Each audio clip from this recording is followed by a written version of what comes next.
ख़वातीन व हज़रात, प्रोग्राम में खुशामदीद। फराज दरवेज अमरीका की रियासत कैलिफोर्निया से आपकी खिदमत में हाजिर है। अमरीका में इलेक्शन की धमाधम की इब्तिदा हो गई है। अब से चंद महीनों के बाद अमरीका में इलेक्शन है। इस दफ़ा देखना यह है कि सदर ट्रंप साहब वापस री इलेक्ट होंगे या अमरीका के साबिक वाइस प्रेसिडेंट जो बाइडेन साहब ये इलेक्शन जीतेंगे। अच्छा, इस वक्त के जितने भी पोल्स हैं वो ये बता रहे हैं कि सदर ट्रंप साहब जो हैं वो पीछे हैं और जो बाइडेन साहब हर पोल में लीड कर रहे हैं, यानी कि सदर ट्रंप साहब के जीतने के चांसेस कम हैं और जो बाइडेन साहब के जीतने के चांसेस ज्यादा हैं। अच्छा, यहां पर यह बात बताना बहुत जरूरी है कि जो पिछला इलेक्शन था उसमें हिलरी क्लिंटन साहिबा जो थी वो पोल्स में लीड कर रही थी। हर तबसरा निगार का कहना यह था, ज्यादातर तबसरा निगारों का कहना यह था कि सदर ट्रंप साहब इलेक्शन नहीं जीतेंगे, लेकिन ऐसा नहीं हुआ। सदर ट्रंप साहब इलेक्शन जीत गए। ये भी नहीं, उसके आगे चल के जब वो इलेक्शन जीत गए, सदर बन गए, उसके बाद बहुत सारे तबसरा निगारों का कहना यह था कि सदर ट्रंप जो है वो अपनी मुद्दत एज ए सदर मुकम्मल नहीं करेंगे। उसकी वजह यह है कि इनके ऊपर बहुत सारे इल्जामात हैं, बहुत सारे इन्वेस्टिगेशन हैं, रशियन इन्वॉल्वमेंट की इन्वेस्टिगेशन है, इनके ऊपर करप्शन के चार्जेस हैं, तो ये अपनी मुद्दत पूरी नहीं कर सकेंगे। लेकिन जी नहीं, सदर ट्रंप साहब ने तकरीबन अपनी मुद्दत पूरी कर ली, यानी चंद महीनों के बाद इलेक्शन होने जा रहे हैं। तो ये जितने भी पोल्स हैं ये कुछ इंडिकेट तो करते हैं और अक्सर ये सही भी साबित होते हैं, लेकिन सदर ट्रंप साहब के हवाले से ये सही साबित नहीं हुए और अब देखते हैं कि इस दफा सही साबित होते हैं कि नहीं होते। आज हमारे साथ दो बहुत अहम शख्सियात मौजूद हैं। दोनों का ताल्लुक पाकिस्तान से है, पाकिस्तानी अमेरिकन है, दोनों के दोनों अमेरिका की सियासत में इन्वॉल्व हैं। एक का ताल्लुक रिपब्लिकन पार्टी से है, दूसरे का ताल्लुक डेमोक्रेटिक पार्टी से। हमारे साथ शामिल गुफ्तगू होंगे पहली दफा ताहिर जावेद साहब। ताहिर जावेद साहब एक बिजनेसमैन हैं, डेमोक्रेटिक पार्टी के लीडर हैं और ये बात बताना जरूरी है कि जो बाइडेन साहब की जो कश्मीर पॉलिसी है उसको मुरतब करने में आपने एक कलीदी किरदार अदा किया और जो जितने भी डेमोक्रेटिक पार्टी के फंड रेजिंग इवेंट्स होते हैं उसको आप ऑर्गेनाइज भी करते हैं। उसके साथ हमारे साथ मौजूद हैं साजिद तारड़ साहब। साजिद साहब पहले भी हमारे शो में आ चुके हैं बहुत दफा और साजिद तारड़ साहब जो हैं एक वकील हैं और रिपब्लिकन पार्टी के लीडर हैं और मुस्लिम्स फॉर ट्रंप जो ग्रुप है उसको आप हेड करते हैं। ना सिर्फ ये, आप पहले पाकिस्तानी हैं जो कि रिपब्लिकन नेशनल कन्वेंशन जो है उससे आपने खिताब किया। तो दोनों शख्सियात का बहुत बहुत शुक्रिया। ताहिर जावेद साहब, मैं आपसे इब्तिदा करता हूं सर, क्योंकि आप जो बाइडेन साहब को की नुमाइंदगी कर रहे हैं और जरा एक चीज बताइए कि एक जो तासुर है, और हो सकता है कि तासुर गलत हो, वो तासुर ये है कि जी पाकिस्तान के हवाले से, क्योंकि हमारे देखने वाले ऑडियंस ज्यादातर पाकिस्तानी है, तो पाकिस्तान में बैठे हुए, तो पाकिस्तान के हवाले से ये कहा जाता है कि जी डेमोक्रेटिक पार्टी जो है वो उसकी लीनिंग जो है हमेशा इंडिया की तरफ होती है और उसकी कुछ वजूहत हैं। यानी पिछले 25 सालों में जो सदर की अगर हम जायजा लें तो सदर क्लिंटन साहब के जमाने में इंडिया के ताल्लुकात अमेरिका से बेहतर हुए, पाकिस्तान के ताल्लुकात खराब हुए। उसके बाद सदर ओबामा के जमाने में, जिस जमाने में जो बाइडेन साहब वाइस प्रेसिडेंट थे, उस जमाने में ये कहा जाता है कि 70 सालों की हिस्ट्री में पाकिस्तान अमेरिका के ताल्लुकात रॉक बॉटम पे आ गए थे। यानी कि उसी जमाने में सलाला का इंसिडेंट हुआ जिसमें नेटो फोर्सेस जो कि अफगानिस्तान में से उड़ी और उन्होंने जो है पाकिस्तान के ऊपर हमला किया, पाकिस्तान की 2 चेक पोस्ट पे हमला किया, 28 फौजी मारे गए। उसी जमाने में रेमंड डेविस का वाकया हुआ, उसी जमाने में बिन लादेन का वाकया हुआ। तो एक तासुर है कि डेमोक्रेटिक पार्टी जो है उसकी लीनिंग जो है वो पाकिस्तान की तरफ नहीं होती और जो बाइडेन साहब जो है सदर ओबामा के वाइस प्रेसिडेंट थे जिस जमाने में सलाला और रेमंड डेविस का वाकया सब चीजें हुई। तो ये तासुर कितना सही है और अब जो बाइडेन साहब हैं उनके क्या एहसास हैं, क्या फीलिंग्स हैं, क्या उनकी अंडरस्टैंडिंग है पाकिस्तान के हवाले से? जी, माशाल्लाह, जो पहला सवाल ही है उसका ही 3 घंटे का जवाब बन सकता है, लेकिन मैं मुख्तसर आपको थोड़ा बताऊं कि ये जो रिलेशनशिप बिटवीन 2 कंट्रीज हैं, ये कभी भी किसी एक कंट्री की तरफ से इनिशिएट भी नहीं होते और उसको यानी लीड भी एक कंट्री नहीं कर रही होती। तो उसमें पाकिस्तान का भी या कोई भी दूसरा कंट्री, अब in case of Pakistan and United states, इसमें ये समझना पड़ेगा कि ऐसा नहीं है कि पाकिस्तान का उसमें कोई रोल नहीं होगा। जो आपके बायलैटरल रिलेशनशिप होते हैं उसमें दोनों तरफ से एक्शंस, उनके जो डिलीवरीज, उनके प्रोमिसेस, ये सारी चीजें काउंट करती हैं और उस बेस के ऊपर आपके रिलेशन या ऊपर जाते हैं या नीचे जाते हैं। स्टार्ट आपका कोई भी हो, उसके बाद आपके एक्शंस, आपकी डिलीवरीज के ऊपर उसको आगे काउंट किया जाता है और उसके ऊपर या तो वो स्ट्रेंथन होते हैं या वीक होते जाते हैं। एक तो ये एलिमेंट है कि ये दोनों तरफ से होता है, ये एक तरफ से नहीं होता। दूसरी चीज, ये जो डेमोक्रेट पार्टी इन जनरल आप बात करते हैं, तो बेसिकली ये तो कई साल आपको पीछे जाना पड़ेगा। हम लोग तो सारे के सारे from the day one Republican थे। जब भी कोई चीज होती थी तो हमेशा मैं जब इस मुल्क में आया तो पहला सबसे जो मुझे दर्श दिया गया पॉलिटिकल, वो यही था जी कि हम हमारे जो रिलीजियसली भी और हमारे नजरियाती तौर पे भी हम रिपब्लिकन के साथ खड़े होते हैं। होता ये था कि हम लोग आपको हर दौर के अंदर ना एक इश्यूज जो होते हैं उस दौर के वो इम्पोर्टेंट इश्यूज होते हैं। जब कोई इशू नहीं होता तो फिर आपके रिलीजियस इश्यूज जो होते हैं वो सबसे आगे आ जाते हैं। तो कुछ रिलीजियसली इस तरह के मामलात हमेशा से रहे जिसमें जिसमें डेमोक्रेट पार्टी की तरफ मुसलमानों का इन जनरल और पाकिस्तानियों का भी खुसूसी तौर पे रुझान नहीं होता रहा। तो फिर सालों साल की जो हमारी एज बीइंग पाकिस्तानी अमेरिकन जो इन्वेस्टमेंट थी वो सारी की सारी रिपब्लिकन पार्टी के अंदर थी। तो उसका भी आहिस्ता आहिस्ता फर्क समझ में आया, मतलब लोगों को नजर आना शुरू हुआ। वो तो हमने जाकर के डेमोक्रेट के दरवाजे उस वक्त खटखटाए जब रिपब्लिकन पार्टी ने हमें डिसओन कर दिया। और बड़ी सादी सी कहानी है। और उसके बाद सारी की सारी अच्छा हम लोग ऐसे ही हैं, फिर हम जाते भी पूरा काफिला एक ही तरफ चले जाते हैं। तो उसमें हमारे अपने जाती तौर पे जो आप समझे कोई जो भी आप नजरियात कह लें या आप आइडियोलॉजी कह लें ना, वो बेसिकली पाकिस्तान में तो आप कौमी लेवल पे बने ना बने, यहाँ पे बड़ी मच बन जाती है। और यहाँ पे आप देख लेते हैं कि जी जो रुझान होता है तकरीबन हम लोग 90% के करीब उसी तरफ उस रुझान की तरफ चले जाते हैं। तो वो जब हम रिपब्लिकन थे तो हम 90+% रिपब्लिकन थे, जब हम डेमोक्रेट हुए तो 90+% हम डेमोक्रेट हो। ठीक है जी, नहीं बड़ा सही सवाल, सही जवाब आ गया ताहिर साहब। ठीक है जी, थोड़ा एक सवाल को आप ही इसी सवाल को आगे कर देते हैं। कश्मीर की जो पॉलिसी अभी चंद महीने पहले जो बाइडेन साहब ने दी, बड़ी बैलेंस पॉलिसी थी जी। उन्होंने बाकायदा जो इंडियन एग्रेशन है उसकी बात की। ये अनप्रेसिडेंटेड मैं कहूँगा, इतना खुल के कभी भी जो है कोई जो नॉमिनी है, क्योंकि यहाँ पर इंडियन अमेरिकन कम्युनिटी भी है, उसके पीछे सर उसकी कुछ दास्तान बताएं, ये कैसे हुआ? अच्छा, अब ये देखें, आप किसी हद तक जो भी शख्स किसी भी पार्टी के अंदर या किसी भी पॉलिटिकल एक्टिविटीज के अंदर इन्वॉल्व होता है और उसने कोई नेशनल लेवल पर काम किया हो, तो वो हर कोई शख्स आपको ये बता देगा कि यार ये इतना मुश्किल काम नहीं है कि हमने अपना पॉइंट अक्रॉस करना। हमारी वो जो मैं हमेशा कहता हूँ ना कि जिसको जिसको बुलंदी कहते हो वो इन हाथों की कोताही है। तो कहानी ये थी कि हम लोग सालों साल से जो करते थे, हमने एक आधा फंड रेजर कर दिया, हमने कोई छोटा मोटा एक यानी 2000 का चेक लिखा तो हमने बोला कि जी हमने कंट्रीब्यूशन कर दी है और दिस इज इट। अच्छा, इसको अभी पिछले जब हिलरी से भी पहले ओबामा के टाइम के अंदर थोड़ा शुरू हो गए थे पाकिस्तानी इन्वॉल्व होना। फिर हिलरी के अंदर हमने तो बहुत सारे रिसोर्सेज सारे के सारे डेमोक्रेट पार्टी के अंदर लगा दिए। तारड़ साहब को निकाल के मेरा ख्याल हर बंदा ही दूसरी तरफ था। तो वो पैसा भी चला गया, एफर्ट्स भी चले गई, टाइम भी गया। उसके अंदर डेमोक्रेट पार्टी के अंदर और कुछ हम प्रेसिडेंशियल इलेक्शन नहीं जीते, लेकिन हम सेनेट लेवल के, कांग्रेस लेवल के ऊपर हमारी कमेटीज के अंदर और हमारे, तो इसमें एक हिस्ट्री ऑफ 3.5 to 4 years है, जिसमें बहुत सारे कमीशंस के अंदर हमने जाकर के परस्यू किया। बहुत सारी कमेटीज, सब कमेटीज के अंदर हमने बात कश्मीर का रखा, केस रखा और लोगों ने जाकर टेस्टिमोनियल दी। लेकिन अभी जब पार्टी यहाँ पे ये कैंपेन चल रही है, तो इस कैंपेन के अंदर भी वी मूव फॉरवर्ड। सबसे पहले देखें ना, पिछले साल सितंबर में मैंने जो बाइडेन को अपने घर पे बुलाया और उस वक्त जो बाइडेन को तो ये भी कॉन्फिडेंस नहीं था कि वो नॉमिनी बनेगा कि नहीं। तो वहां पे हमने, अब हमें काम भी करना आ गया, तो हमने सादे लफ्जों में पूछा कि these are 1 2 3 items we will expect from you and this is what we will do for you. So it's being negotiated, being communicated, being delivered. ठीक है जी, बड़ा face to face. ठीक है जी, जवाब आ गया। सारे तारड़ साहब आपकी तरफ चलते हैं। अब ये बताएं सर, मैं ज़ाती तौर पे सदर ट्रंप साहब से शुरू में बड़ा नाउम्मीद था। उसके बाद जो उन्होंने माशी पॉलिसी दी, किसी मुल्क से जंग नहीं खोली, तो उससे मैंने कहा जी ये ठीक है जी, जितना बुरा समझते थे ऐसा नहीं निकला।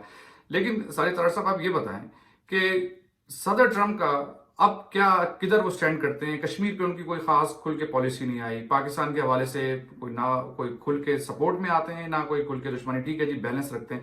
अब इलेक्शन के बाद आप क्या देख रहे हैं? मैं सबसे पहले आपको ये बताना चाहूंगा कि बाई पार्टिसन, मैं सारी जिंदगी मैंने पॉलिटिकल साइंस पढ़ी और लॉ स्कूल में 2 दफा गया। कॉन्स्टिट्यूशंस पढ़े मैंने। अब जमहूरियत को जब मैं पढ़ता हूं, डेमोक्रेसी को जो पढ़ता हूं, तो अब समझ आई मुझे कि ये पब्लिक सर्विस है, ये प्रोफेशन नहीं है। मेरी सबसे पहले सपोर्ट, पहले दिन से मैं आफ्टर प्राइमरी सपोर्टर नहीं था डोनाल्ड ट्रंप का, मैं प्री प्राइमरी सपोर्टर था उनका। जिस दिन डोनाल्ड ट्रंप साहब ने प्रेसिडेंसी अनाउंस की थी, मैं उस दिन से उनके साथ था। अब उसमें साथ होने की वजह यह है, the man was never held a public office before, anti establishment, anti political correctness, जो उनके दिमाग में आता है वो फौरन चाहे ट्वीट करे, लोगों को पसंद आए क्रिटिसाइज करें, CNN उस पर तबसरे करे, जो मर्जी करे। This is what the democracy is about, number 1। दूसरी ये बात होती थी कि जब प्रेसिडेंट जीत के व्हाइट हाउस में चला जाता था, वो कहता था मैं बाई पार्टिसन हो गया हूं, I am president of everybody. उसका इनडायरेक्टली मतलब ये होता था वो मैंडेट डिलीवरी नहीं करता था। दूसरा, जिस तरह, और दूसरी बात बताना चाहूंगा आपको, दूसरा अमेरिका में भी उसी तरह जो थी वो फैमिली लेगेसी पॉलिटिक्स चल रही थी, जिस तरीके से बुश चल रही है, क्लिंटन चल रही है। तीसरी चीजें, ये सियासत नहीं, ये फ्रेंचाइज कहा जा सकता है, इसको सियासत नहीं कहा जा सकता। लेकिन फिर तो सारी तरह से आप कह रहे हैं ट्रू डेमोक्रेसी में ये कहा होता है कि आप जो है ना साफियों को बुरा भला कहना शुरू कर दें, एक वायरस को जो है ना आप एक नस्ल का नाम दे दें, चाइनीज वायरस कह दें। सर ऐसा तो कहीं नहीं होता ना कि आपने जो अपने मुल्क की जो माइनॉरिटीज हैं उनके खिलाफ आप क्या कर रहे हैं? मुझे खत्म कर लेने दें प्लीज, थोड़ा सा पॉइंट ये दें। अच्छा, आप सहावत की बात आपने की है, अब ये चौथा एक एलिमेंट बन चुका है हर कंट्री के अंदर जो करप्ट सियासतदान है। जिस तरह वॉशिंगटन पोस्ट, अमेज़न जो है वो ओन करता है, हर मुल्क में यही हालत हो रही है। इंडिया पाकिस्तान में देख लें, जितने करप्ट इंडस्ट्रियलिस्ट हैं उनके अपने सब चैनल हैं, और इसी तरीके से वो गवर्नमेंट को मैनिपुलेट करते हैं। अब एक दूसरा अलमिया है, ये बाई पार्टिसन लेवल पे मैं बात कर रहा हूँ, मैं इस पे ये अपना इसका डोनाल्ड ट्रंप का चूरन नहीं बेचूंगा, बिल्कुल ठीक है। Start supporting Donald Trump, reason the real democracy. अब मैं छोटे से उसमें बताऊंगा कश्मीर के लेवल पे। मैं आज आपको लिख के दे देता हूं, जो बाइडन आ जाए प्रेसिडेंट, कोई प्रेसिडेंट आ जाए, कश्मीर को अगर टच भी कर जाए तो मैं जो आप कहेंगे वो देंगे। रीजन, मैं वॉशिंगटन डीसी में बैठा हूं, I am 40 minutes away from Washington DC. आपने इंडियन लॉबी का अभी रुख देखा ही नहीं है, आपने उनकी ग्रिप ही नहीं देखी अभी तक, आपने वो पूरी मशीनरी चलते नहीं देखी अभी तक, आपने अभी तक आपको ये नहीं पता कि अमेरिका की कितनी फॉर्च्यून 500 कंपनीज के सीईओ जो है वो इंडियन है, कितने कांग्रेसमैन इंडियन डिसेंट के आ चुके हैं, व्हाइट हाउस की कितनी अपॉइंटमेंट जो है वो इंडियन डिसेंट की हैं, कितने आपके हाई कोर्ट जजेस जो इस वक्त बैठे हैं वो इंडियन डिसेंट के हैं। वर्सेस हमारी, आपने कश्मीर के लिए क्या किया, मैंने क्या किया, आपके पाकिस्तान के सारे मीडिया ने कश्मीर को अबैंडन कर दिया। मुझे खत्म कर दे। आपके साथ मुसलमान कंट्रीज ने बुला के हाईएस्ट अवार्ड मोदी को दिए, आप एक्सपेक्ट कर रहे हैं कि डोनाल्ड ट्रंप लड़े उठ के कश्मीर के लिए? नहीं सर, कश्मीर की ये नहीं कह रहे कि कश्मीर के ऊपर जो है हमारे साथ मिलकर हमला कर दें। सवाल ये पैदा होता है सर, जब भी आर्बिट्रेशन कहते हैं, वो जो कश्मीर का मसला है वो फ्रंट पे आता है, लोग रियलाइज करते हैं कि द सोल सुपर पावर का प्लेनेट का जो प्रेसिडेंट है, he is trying to identify the issue of Kashmir. ठीक है जी, जवाब आ गया। खवातीन हज़रात, एक छोटा सा वक्फा लेते हैं। और सारी तारड़ साहब ने बिल्कुल बहुत सारी जो बातें आइडेंटिफाई की बिल्कुल सही बातें हैं, यानी कि इंडियन अमेरिकन कम्युनिटी जो बहुत आगे जा चुकी है, उनके प्रेशर ग्रुप्स हैं, वो व्हाइट हाउस तक भी पहुंच गए, उनकी जो है बड़ी बड़ी कंपनीज के सीईओ हैं। इसके ऊपर बात करेंगे वक्फे के बाद।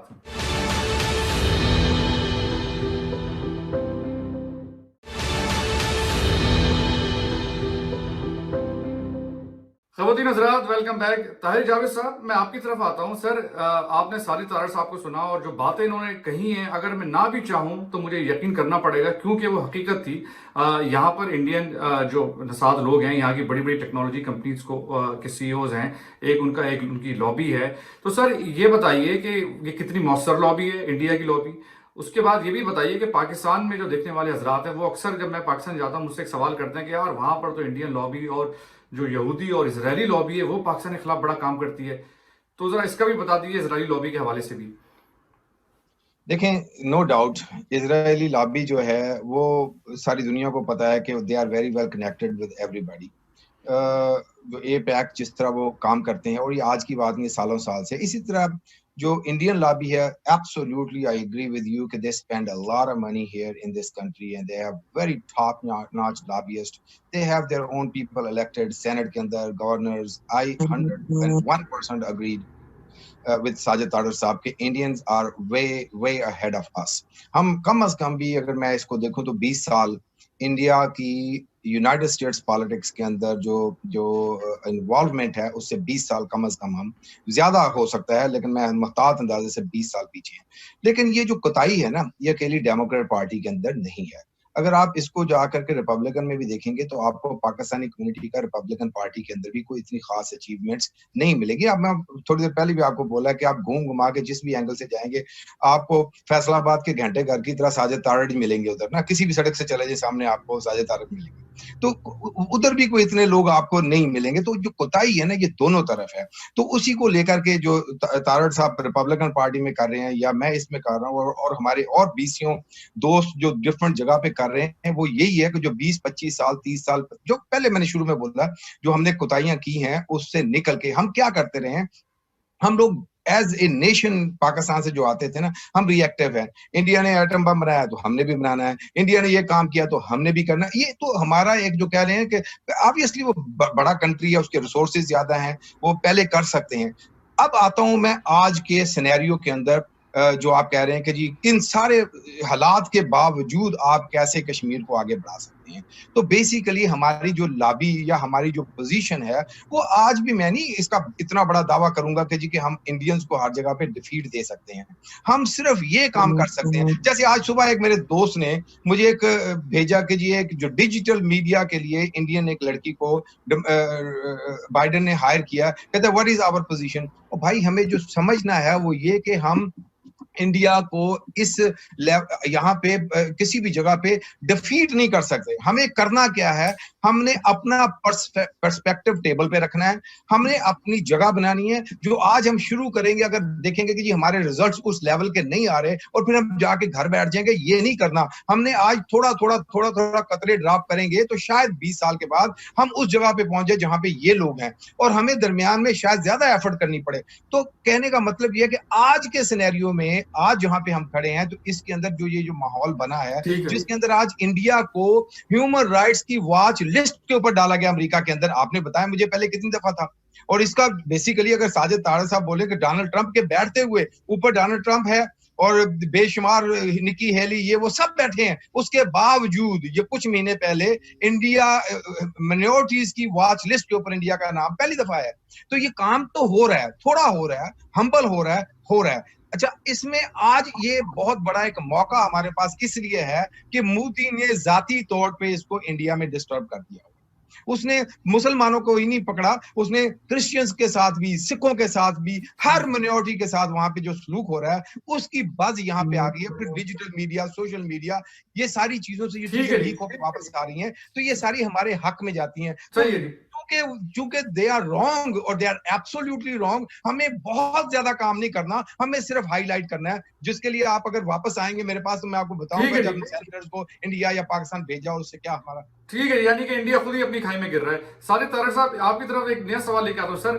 चक्कर ये कि हम कहते हैं जी अमेरिका हमें ये इधर फायदे नहीं देता, अमेरिका में उधर फायदे नहीं देता, वो इंडिया की तरफ चला जाता है। एक और जो चीज है सर, ये कि ये बताया जाता है पाकिस्तान को कि हम भी तो कुछ जो है ना अपने कुछ शहर के लोग भी जालिम सा, कुछ सानू भी मरंदा शौक सी, कि ये भी तो है कि जी हमने भी तो तैयारी नहीं पकड़ के रखी हुई। अगर अमेरिका चाहे कि पाकिस्तान में इन्वेस्ट करे तो जी हमारे यहाँ तो बिजली का फुकदान है, हमारे यहाँ तो रोड इंफ्रास्ट्रक्चर तबाह बर्बाद हुआ है, हमारे यहाँ एक दहशतगर्दी का इशू रहा है जिससे पाकिस्तान का इमेज बहुत बुरा हुआ है। तो सर ये कुछ तो गलती हमारी अपनी भी तो है ना। अमेरिका के एलाय होते हुए भी पिछले 70 सालों से हमने उनके लिए अफगान वॉर तो लड़ ली, हमने जी उनके लिए जो है अभी 9/11 के बाद फिर से हमने जो है उनकी जंग में शामिल हो गए, लेकिन जो फवायद लेने थे, माशी फवायद जो लेने थे, अपना एजुकेशन सिस्टम बेहतरीन करना था, उसमें तो हम नाकाम रहे। देखिए मैं सबसे पहले तो अमेरिका का नहीं मैं बताऊंगा, आपको पाकिस्तान का बताऊंगा। पाकिस्तान इस वक्त एस्टेब्लिशमेंट, सियासतदान और दूसरे पावरफुल लोग, उनके दिमाग में सिर्फ 3 चीजें हैं, दुबई, लंदन और न्यूयॉर्क की प्रॉपर्टी है उनके ज़हन में, और कुछ भी नहीं। अमेरिका में एक by law, because I am a lawyer, मैं बताऊंगा अमेरिका का एक लॉ है कि वो किकबैक्स नहीं देते, उनके कॉन्ट्रैक्टर किकबैक्स नहीं दे सकते। और आपके सारे पिछली गवर्नमेंट्स के जितने रुझान था चाइना और टर्की की तरफ था, सिर्फ एक वजह से, क्योंकि वहां से किकबैक मिलती थी। आप भाग भाग के चाइना जाते थे, आपने लाहौर का ट्रैश रिमूवल का ठेका भी दे दिया टर्किश को। आपने सड़क बनानी होती है, वो भी चाइना को बुला देते हैं। आपका सारा मुल्क अनएम्प्लॉयड बैठा है, लेकिन एक सड़क और एक ब्रिज बनाने के लिए भी आप या कोरिया से लोग बुलाते हैं या चाइना से बुलाते हैं। इसमें आप अमेरिका को ब्लेम नहीं कर सकते। हाँ, अमेरिका ने आपको पैसे बहुत दिए हैं, लेकिन वो सारे पैसे लौट के लंदन आ चुके हैं, वो दुबई के प्लाजे बन चुके हैं और न्यूयॉर्क में आ चुके हैं। पाकिस्तान को बचाने के लिए इस वक्त ना अमेरिका कुछ कर सकता है, ना चाइना कुछ कर सकता है। जब तक आपके पाकिस्तानी एस्टेब्लिशमेंट और लीडरशिप के दिमाग से लंदन, दुबई और न्यूयॉर्क की प्रॉपर्टियां नहीं निकलेंगी, पाकिस्तान नहीं बच सकेगा। पाकिस्तान में इस वक्त जाती तौर पर पूछे, कोरोना से ज्यादा जो इस वक्त वहां पे वायरस खतरनाक है, वो आपकी इंटरनल करप्शन है। वहां पे हालात आजकल ये है, शरीफ आदमी को लड़की का रिश्ता कोई नहीं देता वहां पे। आपको कल्चर बदलना पड़ेगा। आपके बोन मैरो में करप्शन घुस चुकी है।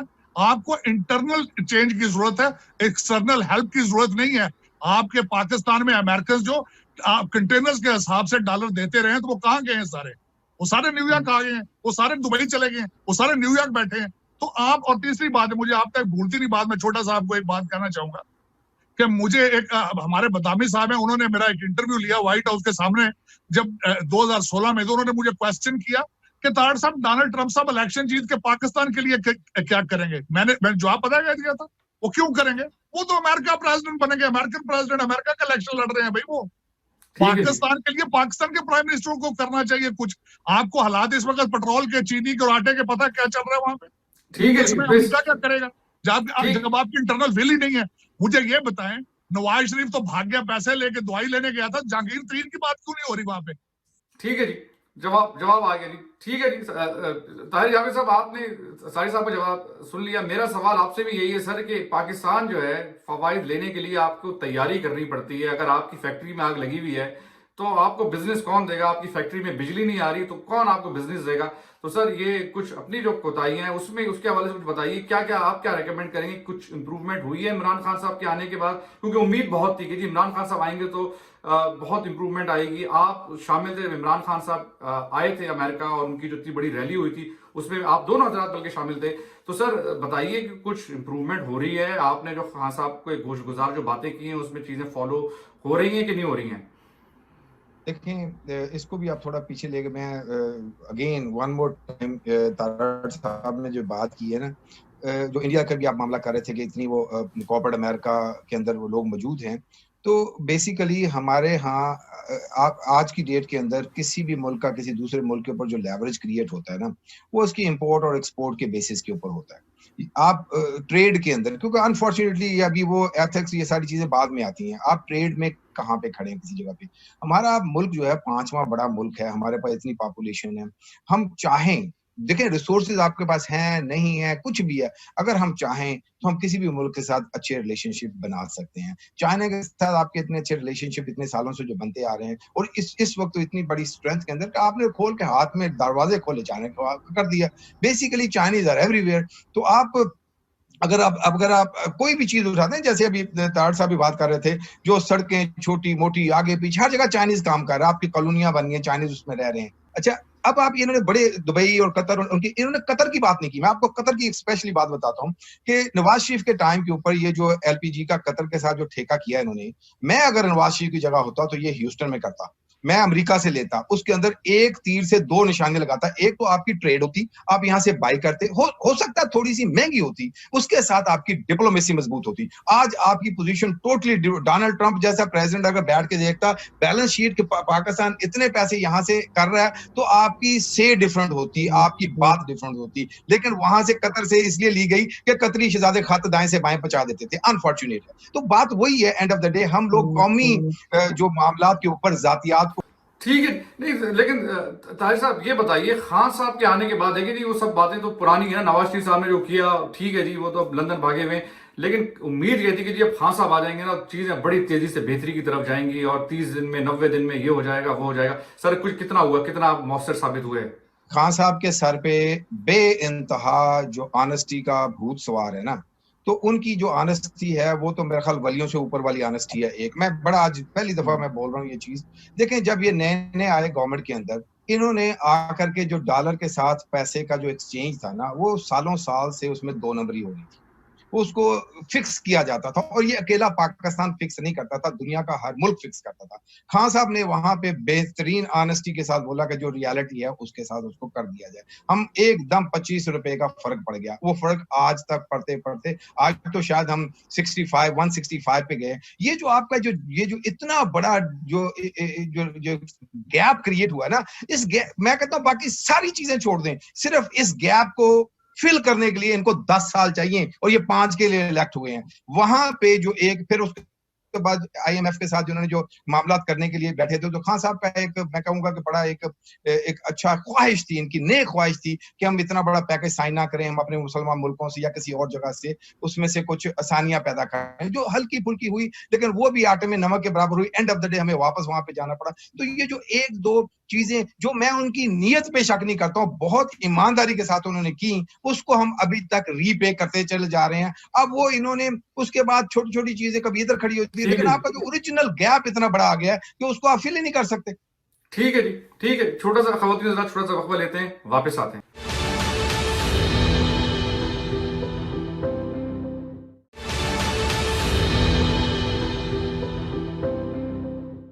खवातीन हज़रात, वेलकम बैक। आपने ताहिर जावेद साहब को सुना, और जो उन्होंने चीजें बताई उनमें उसको आप डिनाई नहीं कर सकते, उसमें सदाकत है।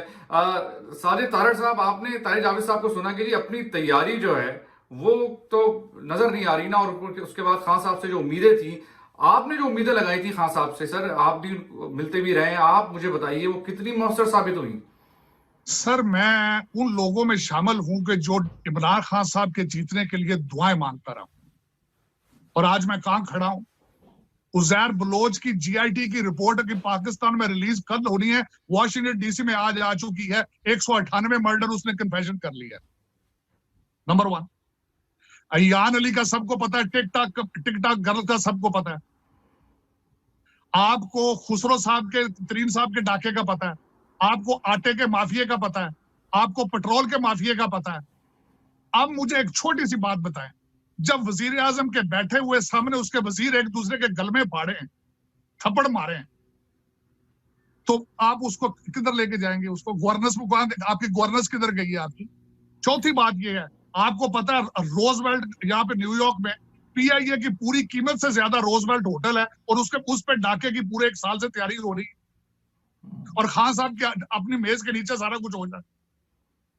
मुझे आप ये बताएं, खान साहब मुझे छोटी सी बात बताएं, मदीना की रियासत में 2 कानून है, और खान साहब बल्कि खान साहब रोजवेल्ट होटल के साथ इनकरेज करते रहे चीजों को, और मैं उन लोगों में शामिल हूं। मेरी कोई सियासी पार्टी नहीं है स्वाय पाकिस्तानियत के, मेरी पाकिस्तानियत पार्टी है।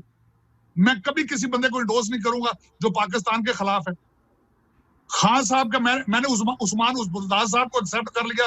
मैंने कहा हो सकता है ये मदीना की रियासत में ये बंदा वाकई शायद इन्होंने इस्तिखारा किया तो बंदा को निकल आया। मेरा मकसद है कि एक हद होती है ना।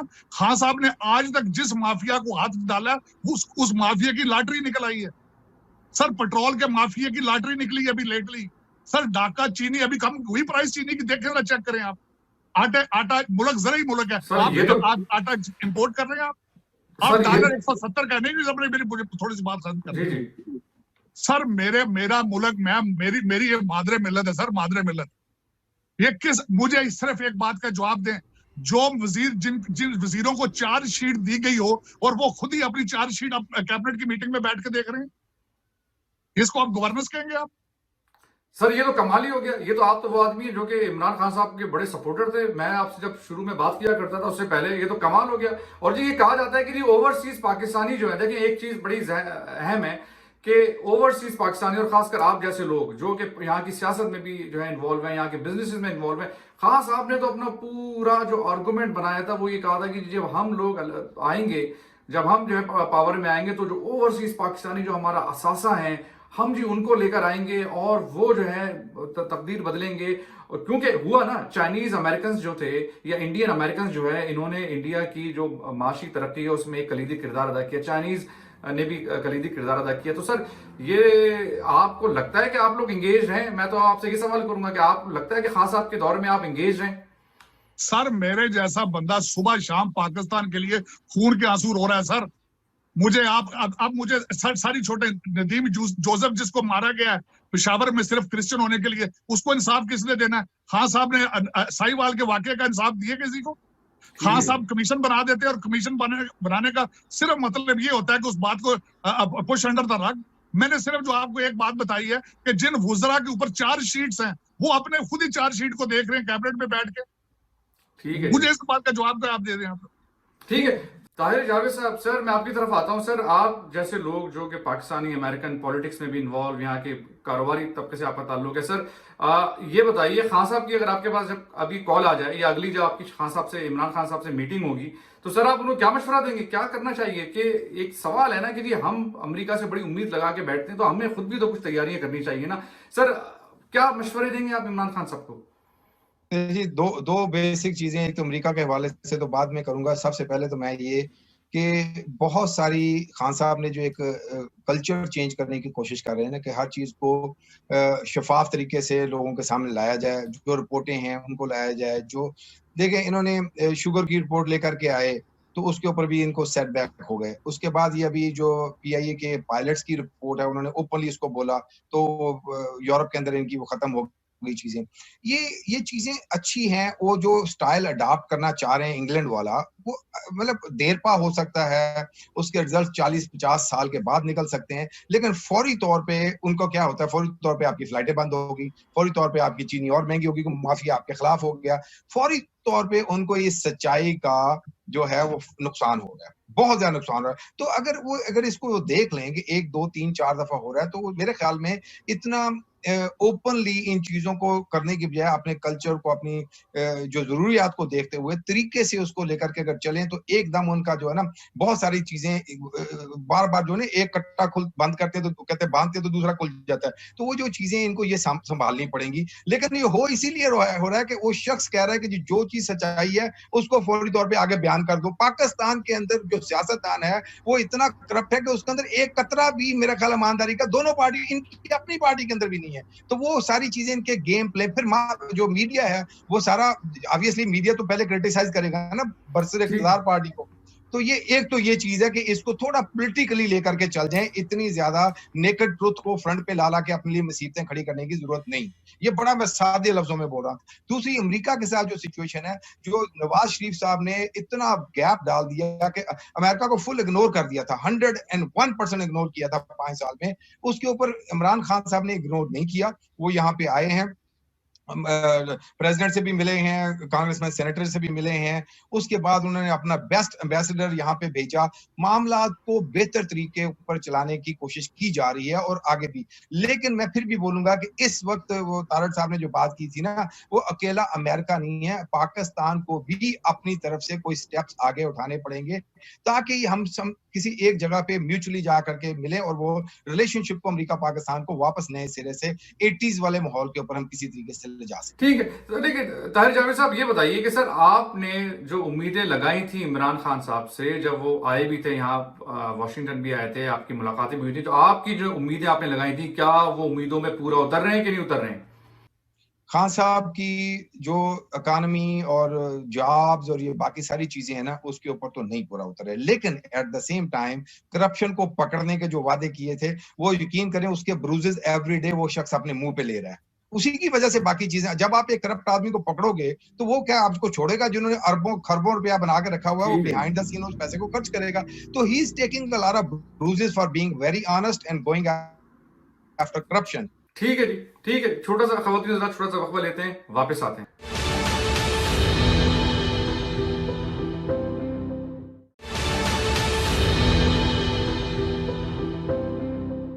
सारे तारड़ साहब, मैं आपकी तरफ आता हूं। सर आपकी से एक सवाल रखता हूं सारे तारड़ साहब, कि सर ये कहा जाता है कि एक बाजवा इमरान डॉक्ट्रिन है, और इमरान बाजवा डॉक्ट्रिन जो है बड़ा सिंपल सा है। वो ये है कि जी हमने जो है वेस्ट के साथ अपने जो ताल्लुकात हैं वो बेहतर करने हैं। जो हमारे ताल्लुकात खराब हुए थे ओबामा दौर में, और उसके ऊपर हमारे ऊपर दहशतगर्दी के इल्जाम लगते रहे, इंडिया जो है उस पर मोनिटाइज करता रहा, हमने वेस्ट के साथ अपने मामला सही करने, हमने अपने मुल्क के अंदर जो दहशतगर्दी थी, जो खुदकुश हमले हो रहे थे, माइनॉरिटीज़ के ऊपर हमले होते थे, हमने वो सब कंट्रोल करना है, जिसका नतीजा नज़र भी आ रहा है कि वो कंट्रोल भी हो गए। हमने जो है अपनी जो माशी तरक्की जो है उसकी तरफ हमने फोकस करना है कि हमने अपने मुल्क को इक़्तिसादी तौर पे और अपनी इकॉनमी को मजबूत करना है, और हमने कश्मीरियों की जो मजलूमियत है उसको दुनिया में हाईलाइट करना है। सर, ये मेरे हिसाब से बड़ा एक रीजनेबल किस्म का डॉक्ट्रिन है, बहुत रीजनेबल डॉक्ट्रिन है। सवाल ये है कि ये डॉक्ट्रिन यहाँ के ऐवानों में कितना माना जाता है, कितना इस पे भरोसा किया जाता है, कितना ट्रस्ट किया जाता है। सदर ट्रंप साहब जो हैं उनके बारे में बताइए कि उनको क्या इस डॉक्ट्रिन का पता है, या अगर नहीं है तो अगर कितना कितना उस पर ट्रस्ट करते हैं इस डॉक्ट्रिन पे वो? सर, सबसे पहले तो मेरा इसका जवाब जीरो। और मैं थोड़ा सा लेकिन रीबट करना चाहूंगा। मेरे मोहतरम दोस्त हैं जो ताहिर साहब, वो कह रहे हैं कि इमरान खान साहब ने शराफत की इंतहा कर दी है रियासत मदीना में। तो एक तो पहले उन्होंने नैब को रिफॉर्म किया है लोगों को अकोमोडेट करने के लिए, ये उसका सबसे पहला जवाब है। दूसरा, उनकी टेबल पे उनके साथियों ने चीनी का डाका मारा है, नंबर 2। नंबर 3 जो है, उनके साथी, उनके बल्कि रिश्तेदार, फैमिली मेंबर अब रोजवेल्ट होटल के डाके के लिए तैयार हैं, और 1 साल से अपने दांत तेज कर रहे थे, और उसमें अपने इमरान खान साहब उसको सपोर्ट कर रहे थे। अब मैं पाकिस्तान की और आपकी रिलेशनशिप, फॉरेन पॉलिसी की पे आना चाहता हूं। आप मुझे ये बताएं, मेरा ये क्वेश्चन आपसे है, आपके फॉरेन मिनिस्टर कुरैशी साहब आपकी फॉरेन पॉलिसी को जस्टिफाई कर रहे हैं? उनके टेबल के ऊपर फॉरेन पॉलिसी मौजूद ही नहीं है, क्योंकि उनकी प्रायोरिटी है ताकि वो चीफ मिनिस्टर बन सके या -1 फार्मूले में प्राइम मिनिस्टर बन सके। वो इंटरेस्टेड ही नहीं है कि आपकी फॉरेन पॉलिसी की एडवोकेसी दुनिया में हो सके। ये हकीकत है। मुझे यू प्रूव मी रॉन्ग। अब इन चीजों के बाद आपके कश्मीर के इशू के ऊपर आपके पास कोई सपोर्ट नहीं है, बल्कि आपने खुद कश्मीर इशू को अबैंडन कर दिया है, आपके मीडिया ने अबैंडन कर दिया है। डॉक्ट्रिन जबरदस्त था ये, मैं समझता हूं। ये बाजवा साहब की प्राइम मिनिस्टर, और मेरी अभी तक दुआएं हैं, आज भी दुआएं हैं कि ये कामयाब हो ये दोनों लोग। लेकिन एक लीडर के पास एक पहली 2 चीजें होती है जो खान साहब को फुकदार है। एक तो डिसीजन मेकिंग पावर नहीं है, डिसीजन नहीं कर पाते, डिसीजन को ओन नहीं करते। दूसरा, अच्छी टीम नहीं बना सके। ये एक लीडरशिप की एबिलिटी होती है कि वो अच्छा एक मैनेजर होता है, अच्छी टीम बिल्डर होता है। खान साहब इन 2 चीजों में फेल हैं। मेरा इस वक्त क्वेश्चन मार्क ये है, बिल्कुल शीशे के घर में बैठ के तनकीद करना अमेरिका के ऐवानों में, एयर कंडीशन हालों में। इस वक्त पाकिस्तान में मजदूर की तरह 15,000 से 20,000 है। मुझे आपके प्राइम मिनिस्टर साहब मदीना की रियासत में बैठ के उसका बजट बना के दिखाएं, जबकि डॉलर 170 का है। सर, आप आखिरी 1 मिनट में आपको दूंगा, उसके बाद मैं तारिक जावेद साहब की तरफ जाऊंगा। सारी साहब, ये बताइए, इमरान खान साहब को आज आपकी अगली मुलाकात होगी और कॉल है, तो क्या मशवरा देंगे सर आप? 1 मिनट है आपके पास। मेरा एक मशवरा, बल्कि मैं चाहूंगा आप कागज पेंसिल लेके नोट कर लेंगे सर इस मशवरे को, क्योंकि ये इतना वैल्यूएबल मशवरा है। सबसे पहला मशवरा ये होगा कि आपकी जितनी एस्टेब्लिशमेंट है, 20 ग्रेड से ऊपर अफसर आपके और आपके जितने सियासतदान हैं, इनके बच्चों पे और इनकी बीवियों की फॉरेन नेशनैलिटी पे अगर जब तक आप पाबंदी नहीं लगाएंगे, इनके फॉरेन अकाउंट्स पे पाबंदी नहीं लगाएंगे, पाकिस्तान ब्लीड करता रहेगा, कर रहा है और मुसलसल करता रहेगा। उसकी वजह यह है, खान साहब के 16 इस वक्त एडवाइजर है जितने जो फॉरेन नेशनल है। उसका फायदा मुझे बताए, खान साहब से पूछे क्या फायदा भाई उनका, मुझे ये बताएं। अमेरिका के और इंग्लैंड के ले गए लड़के, अमीर लोगों के बच्चों को ले जाके गवर्नमेंट सिखा रहे हैं, गवर्नमेंट के खर्चों पे, बजट पे। तकावन आपके मिनिस्टर है, ये रियासत मदीना में ये होता है। ठीक है जी, तारिक साहब की तरफ आ जाते हैं। तारिक साहब, आपने सारी तारिक साहब की गुफ्तगू सुनी। सर, ये जो बाजवा डॉक्ट्रिन और बाजवा और इमरान खान डॉक्ट्रिन जो है, जिसको कहा जाता है वेस्ट से रिपेयर करने हैं अपने ताल्लुकात, हमने अपनी मीशत जो है उसको मजबूत करना है, हमने दहशतगर्दी अपने मुल्क की अपने सरहदों के अंदर खत्म करनी है, और हुई भी है। तो सर, ये तो बड़ा अच्छा अमन का डॉक्ट्रिन है ना सर। ये इस डॉक्ट्रिन से आप मुझे बताएं कि यहाँ के जो ऐवान है वो कितना इस डॉक्ट्रिन पे भरोसा किया जाता है, इस पर ट्रस्ट किया जाता है, क्योंकि एक बहुत बड़ा ट्रस्ट डेफिसिट तो रहा है ना अमेरिका और पाकिस्तान के दरमियान। रहा नहीं है, अभी भी है। मैं आपको एक चीज बताऊं कि मैं ये पिछले दिनों में हम लोग 2 सेनेटर्स के साथ पाकिस्तान गए थे, और वहाँ पे काफ़ी सारी जो गुफ्तगू हुई, उसके अंदर एक चीज़ ये भी थी कि जो पाकिस्तान के अंदर अमेरिका के एम्बेसडर हैं, वो उनको बहुत सारी हर्डल्स आती थी पाकिस्तान के अंदर। फॉर एग्जांपल, ग्वादर में वो जाना चाह रहे थे कि भी मैं हमें ब्रीफ किया जाए कि वहाँ पे क्या हो रहा है, और उसके लिए कोई 1 साल से उनको ड्रैग किया जा रहा था। इसी तरह बहुत सारी और मामलात ये जो थे, तो वो एक ट्रस्ट ठीक है। डेफिसिट था कि पाकिस्तान अमेरिका पे ट्रस्ट नहीं कर रहा, अमेरिका पाकिस्तान पे ट्रस्ट नहीं कर रहा। इसके ऊपर तो बहुत ज़्यादा काम करने की ज़रूरत है। उसको और ख़ास तौर पे मैं इस चीज़ आपको बताऊँ कि पाकिस्तान के अंदर हम लोग भूल जाते हैं कि दुनिया की कोई भी जो प्रोडक्शन है ना, उसका 25% अमेरिका कंज़्यूम करता है। अगर आप उस मुल्क के साथ रिलेशनशिप नहीं बनाएँगे, तो आप 25% बिहाइंड रहेंगे नो मैटर व्हाट। ठीक है। और ये भी कोई ज़रूरी नहीं कि अच्छा बाकी जो 75% है उसमें आधों के साथ तो हमारी जो कोई ट्रेड के रिलेशनशिप ही नहीं है। इसलिए हम जितनी मर्ज़ी चाइना से डेवलपमेंट कर लें ला करके, जब हम फैक्ट्रियाँ बना के प्रोडक्शन करेंगे, तो हम कहाँ पे एक्सपोर्ट करेंगे? चाइना तो आपसे ₹1 की चीज़ नहीं लेता, ना ही लेगा वो। तो इसलिए हमें जो मार्केट है ना कंज़्यूमर मार्केट, उसको भी ज़हन में रखना है कि उसको हम कैसे रीच आउट करें। जो पाकिस्तान को इस वक़्त मेरा ख़्याल है कि काफ़ी हद तक नेग्लेक्ट काफ़ी सालों से वो करते चले जा रहे हैं। जो यहाँ पे जो सिचुएशन है कि अमेरिका को भी ये देखना पड़ेगा कि इंडिया तो तकरीबन हर 10-15 साल के बाद अपना दोस्त बदल लेता है।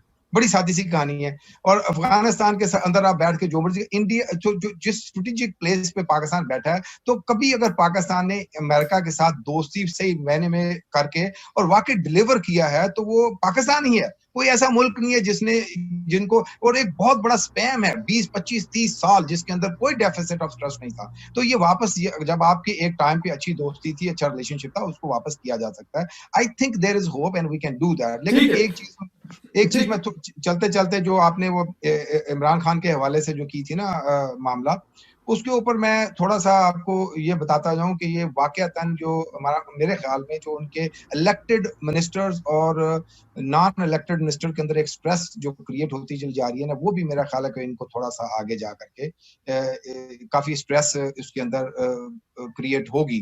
तो मेरा ख़्याल में कि वहाँ पे उनको इंटरनली बहुत सारी चीज़ें आज की डेट के अंदर देखना पड़ेगा कि और जो अपोज़िशन को मुकम्मल तौर पे आप उसके ऊपर करप्शन चलाएँ, उनको मुकदमे चलाएँ, लेकिन जो नेशनल लेवल के मैटर्स हैं, मेरे ख़्याल में उसके ऊपर ठीक है। सबके साथ बैठ के, जैसे ये टिड्डी दल था, कोरोना था, इसके ऊपर सबके साथ बैठ के उनको बात करनी चाहिए थी। ठीक है जी, मैं एक आखिरी सवाल बिल्कुल आपसे लूंगा तारिक जावेद साहब। सर ये बताएं कि जो बाइडेन साहब जो हैं उनका पाकिस्तान के बारे में क्या नजरिया है? सदर ट्रंप तो है ना, सदर हैं, नजर आ रहा है। वाइस प्रेसिडेंट थे जब ये, तो ताल्लुकात बहुत खराब थे। 70 सालों में कहता है ये रॉक बॉटम पे ताल्लुकात थे जब जो बाइडेन साहब उस वक्त वाइस प्रेसिडेंट थे। अब इनके पाकिस्तान के हवाले से इनके जहन में क्या चल रहा है? देखिए, मैं सीधी बात आपको बताऊँ कि हमने पाकिस्तान के हवाले से डायरेक्टली क्योंकि जब भी इनसे मुलाकातें ठीक। हुई हैं, तो उस वक़्त हॉटेस्ट सब्जेक्ट जो कश्मीर ही था। ठीक कश्मीर है। के ऊपर हमने बजाय इसके कि हम आधे घंटे की मीटिंग के अंदर बहुत सारी और चीज़ें करते, तो हमने एम्फसाइज़ किया कि इसके ऊपर अगर बात करें और पाकिस्तान के सारे मसले-मसाइल हल हो जाते हैं, अगर कश्मीर के ऊपर कोई ऐसा रास्ता निकल आए ना, तो फिर आपको 70-80% डिफेंस के ऊपर खर्च करने की ज़रूरत नहीं पड़ेगी ना। तो इसलिए उसके ऊपर जो थी, उसके क्लियर कट हमने अपना मैसेज कन्वे किया और आज आप देखें उनकी वेबसाइट के ऊपर आपको नज़र आएगा कि उन्होंने अपनी कश्मीर पॉलिसी को अडॉप्ट किया। तो अब वन ठीक है। स्टेप आफ्टर अदर जो इनकी पीछे आप हिस्ट्री जो कहते हैं ना, इसको आप बंडल कर देते हैं वाइस प्रेसिडेंट के सीएस से जो उसके साथ ठीक। अपना ओबामा के साथ। आई थिंक वाइस प्रेसिडेंट की अपनी कोई इतनी खास उसमें से होती नहीं है। एक ही वाइस प्रेसिडेंट की थी, वो डिक चेनी था, उसके ना पहले कभी हुई है, ना ही मेरे ख्याल आगे कभी होगी। तो ठीक है इनके जी। अपने इनको एज़ ए जो बाइडेन देखना पड़ेगा हमें।